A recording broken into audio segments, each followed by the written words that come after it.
Hey guys! Welcome to Couple. Please like and subscribe if you like this video. The US President was addressing the annual National Rifle Association convention when he made reference to West's controversial support for him. He made the comments in a patriotic speech in Dallas, Texas, in which he defended the American people's right to bear arms. Before turning to the issue of gun ownership, he said, African American unemployment has reached another all-time in history record low. And by the way, Kanye West must have some power, because, you probably saw, I doubled my African American poll numbers. We went from 11 to 22 in 1 week. Thank you Kanye, thank you. When I saw the number I said there must be some mistake, how can that happen? He was apparently referencing a Reuters poll which showed his support from African American men had risen from 11% to 22% between April 22 and April 29. West has angered much of his fan base by expressing his support for Mr. Trump. The hip-hop superstar unleashed a string of tweets on April 25 in which he called Trump his brother and posted an image of his signed Make America Great Again cap. Kanye, I'll be biggest real estate developer ever. The rapper, who has 18 million followers on the social media site, suggested in one tweet that he and Mr. Trump have dragon energy.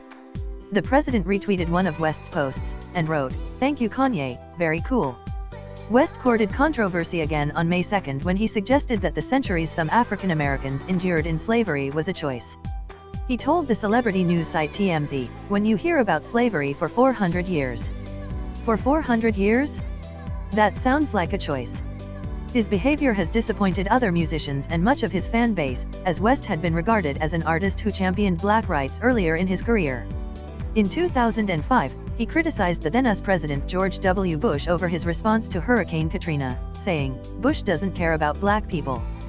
Guns would have made Paris a different story." Mr. Trump's rambling speech to the National Rifle Association on Friday was also not without controversy, as he suggested that guns would have stopped the Paris terror attacks in 2015 where 130 people were killed. He claimed that if one employee or just one patron had a gun, or if one person in this room had been there with a gun, then the terrorists would have fled or been shot. The US president later turned his attention on London and said, "I recently read a story that in London, which has unbelievably tough gun laws, a once very prestigious hospital right in the middle is like a war zone for horrible stabbing wounds," he said. "Yes, that's right, they don't have guns, they have knives, and instead is blood all over the floors of this hospital. They say it's as bad as a military war zone hospital. Knives, knives, knives. London hasn't been used to that, they're getting used to it."